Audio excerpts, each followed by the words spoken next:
Dans cette vidéo, on va voir comment s'inspirer du charisme de Brad Pitt, même si on est débutant, même si on est timide, même si on a peu de charisme. On va pouvoir s'inspirer de ce qu'il fait de bien pour pouvoir améliorer notre charisme au quotidien. Alors d'abord, je tiens à mettre une chose au clair. Il y a beaucoup de gens qui me disent « Si Brad Pitt a du charisme, c'est parce qu'il est beau ».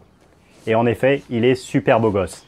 Et quand on est super beau gosse et qu'on a des retours extérieurs qui nous disent toute notre vie qu'on est beau, ça aide à avoir du charisme. Mais il n'y a pas que ça. Et pour se convaincre de ça, il suffit de regarder son rôle dans Burn After Reading. Dans ce film, il prend volontairement un langage corporel qui n'est pas charismatique. Et du coup, il n'est plus du tout attirant. Il n'est plus du tout le sexe symbole qu'on connaît. Et si lui peut se rendre moche en changeant sa gestuelle, est-ce que nous, on ne pourrait pas, par hasard, en faisant l'opposé, devenir aussi beau que Brad Pitt ? Regardons comment l'ami Brad Pitt gère les situations difficiles. Dans ce talk show, il est interviewé par Oprah Winfrey. Okay, maybe to some of you it does because Brad Pitt is here. Et elle lui pose une question difficile, une question sur la vie privée, une question sur des paparazzis qui l'ont suivi chez lui, qui ont pris des photos qui étaient beaucoup trop intrusives. When do you decide? Because I know you sued. Was it Playgirl? You sued? Yeah. Okay. So when do you make the decision to sue? Sue or not to sue? Et elle lui demande pourquoi cette fois-ci, il les a attaqués en justice. On voit d'ailleurs que sa première réaction est d'être légèrement mal à l'aise. Well, there'd been an onslaught, and the accumulative effect was starting to get to me. And then when they actually got on private property and took a moment that I thought was very private, it's a creepy feeling. Mais très vite, il en sourit. It really is. I can't explain it. It's just a creepy feeling. La plupart des gens qui essayent d'être charismatiques essayent de prouver à tout le monde qu'ils ont raison. Là, Brad Pitt fait complètement l'opposé. Il se met dans les chaussures des gens qui vont regarder ce genre de presse. Il va d'abord dire « Et moi aussi avant j'étais intéressé par ce genre de presse à scandale, je trouvais ça intéressant, j'avais envie de la lire, mais maintenant que je suis passé de l'autre côté, eh bien je me suis rendu compte que tout ce qui était dedans c'était faux, parce que tout ce qu'ils écrivent sur moi et sur mes amis c'est faux, et du coup je me suis rendu compte que c'était vraiment pas bien. » Mais il ne va pas dire dès le début « Attention, ce genre de presse c'est de la merde, faut pas le lire ». Au contraire, il va le faire avec beaucoup d'empathie pour se mettre le public dans la poche. Et d'ailleurs, on voit que ça fonctionne complètement et que le public adhère à son discours, alors que la plupart des gens dans le public sont très friands de ce genre de presse, de ce genre d'articles qui vont divulguer des potins incroyables sur leurs stars, qui sont faux la plupart du temps. Okay, but you have to repeat after me, all right? All right? Gossip shows. Gossip shows. And gossip columns. And gossip columns. And gossip, by mere definition. Is crap. Well, no. Lesson from Brad. Beaucoup de personnes timides ou peu charismatiques vont faire l'erreur de ne pas assez sourire. Souvent, on croit que pour être badass, il faut rester complètement impassible. Et ça peut être vrai dans certaines situations, ça peut être vrai dans certaines mesures. Et il y a quelques personnes qui arrivent à développer un charisme sans jamais sourire. Mais la plupart du temps, c'est plus un charisme qui est basé sur l'intimidation, sur la peur. Et c'est pas un charisme très agréable. Donc c'est pas celui-là que je vous conseille de développer. Ce qui sera largement plus bénéfique pour vous, ça serait de développer un charisme agréable, un charisme sympathique, un charisme qui attire les gens, pas parce que vous essayez de les écraser, pas parce que vous les intimidez, mais au contraire, parce que vous avez l'air sympathique, rayonnant et que les autres ont envie d'être avec vous. Regardez Brad Pitt dans cette interview, il est très souriant, mais sans en faire trop non plus. Il n'est pas tout le temps là à sourire figé, c'est un vrai sourire sincère. Quand il a envie de rire, il rit à gorge déployée.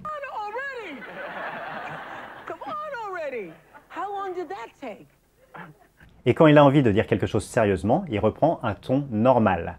And I decided that was crossing a line that wasn't right, and So I'm going after him. Ça, c'est une autre erreur que les gens en recherche de charisme font, c'est qu'ils vont s'efforcer d'être trop souriants, même quand on leur dit quelque chose de négatif. Ils vont garder ce sort de faux sourire, comme ça, qui fait qu'on va les juger comme des gens qui sont peu fiables, qui ne sont pas vrais dans leur langage corporel. Essayez d'être cohérent. Quand vous êtes heureux, montrez à 100% que vous êtes heureux. Vraiment, faites-en un maximum, faites-en des caisses s'il le faut, mais montrez que vous êtes heureux. Et ne vous en faites pas d'ailleurs, vous aurez l'impression d'en faire beaucoup trop, mais dans la réalité, vous êtes encore très loin de ce que vous pourriez faire. Regardez Brad Pitt, là, il est complètement détendu, complètement souriant. Il rit à des blagues qui ne sont pas forcément hyper drôles, mais vu qu'il a l'air de passer un bon moment et qu'il le montre à 100%, eh ben ça donne une image hyper sympathique, hyper charismatique de lui. Observons maintenant sa gestuelle. Romance is cool. Dans cette interview, on voit qu'il s'assoit confortablement, de manière détendue, sans être non plus complètement avachi, ce qui nuirait à son charisme, mais sans être trop guindé non plus. Il a un langage corporel qui est charismatique parce qu'il a l'air d'être à l'aise où il est. Il n'essaye pas de se faire tout petit, comme la plupart des personnes timides, qui vont soit dans le métro, soit dans la salle d'attente du docteur, soit même en entretien d'embauche se faire le plus petit possible, serrer les jambes le plus possible et être comme ça et ne pas prendre leur place. Brad Pitt, au contraire, s'étend, il prend sa place sur son siège, on sent qu'il est à l'aise. Landscaping. Landscaping. Yeah, I just... Même si là, on est dans une situation qui est stressante pour tout le monde, y compris pour lui, c'est-à-dire qu'il y a un public, des centaines, voire des milliers de personnes qui le regardent, même des millions et des millions de téléspectateurs. Donc c'est une situation qui est stressante pour tout le monde, y compris pour lui. Mais malgré ça, vu qu'il maîtrise son langage corporel, il arrive à faire passer cette idée qu'il est à l'aise, et du coup ça met tout le monde à l'aise. Regardez Oprah,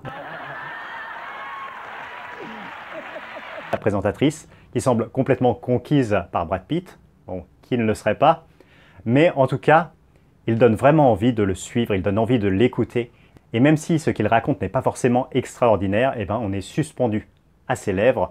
But these stalkers that have come up now. And I was trying to get rid of them. I whipped into this alley. Whipped into this, what I thought was an entrance. Turned out to be an exit. And there was a woman coming out. Parce qu'il le dit d'une telle manière, il a une telle assurance qu'on a envie d'écouter ce qu'il dit.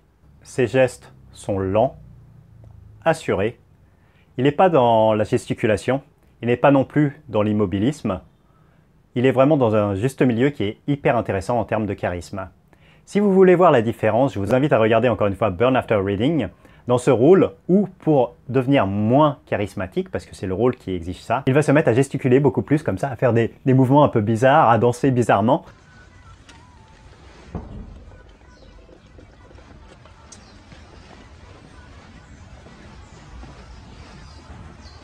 Et du coup, ça donne une impression qu'il est beaucoup moins charismatique, car il ne maîtrise pas sa gestuelle. Si vous voulez paraître charismatique, essayez de maîtriser votre gestuelle. Calez-vous sur le rythme de Brad Pitt.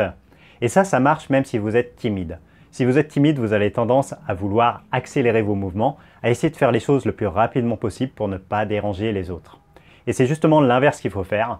En termes de charisme, il faut savoir prendre son temps. Si vous faites tomber un objet, vous précipitez pas, courez pas pour le rattraper comme ça, mais au contraire, allez-y lentement, prenez votre temps. Imaginez que Brad Pitt fasse tomber son stylo lors de cette interview.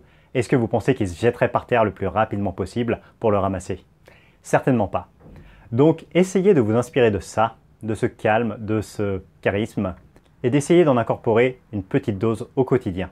Et n'ayez pas peur d'être pris pour un copieur parce que personne ne va se rendre compte que vous imitez Brad Pitt. Brad Pitt, ça fait 40 ou 50 ans qu'il s'entraîne à être Brad Pitt. Il lui a fallu tout ce temps-là pour développer sa gestuelle, pour développer son charisme.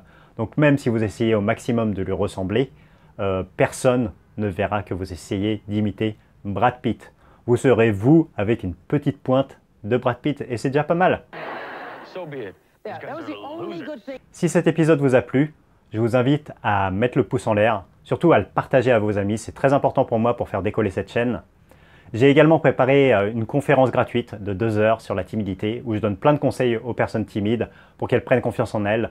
Donc si ça vous intéresse, je vous mets le lien dans la description, vous pouvez vous inscrire et recevoir le lien directement pour la conférence. Moi je vous dis à très vite et n'oubliez pas, une journée passée sans lutter contre votre timidité, c'est une journée gâchée. C'était Hervé Leroux, salut!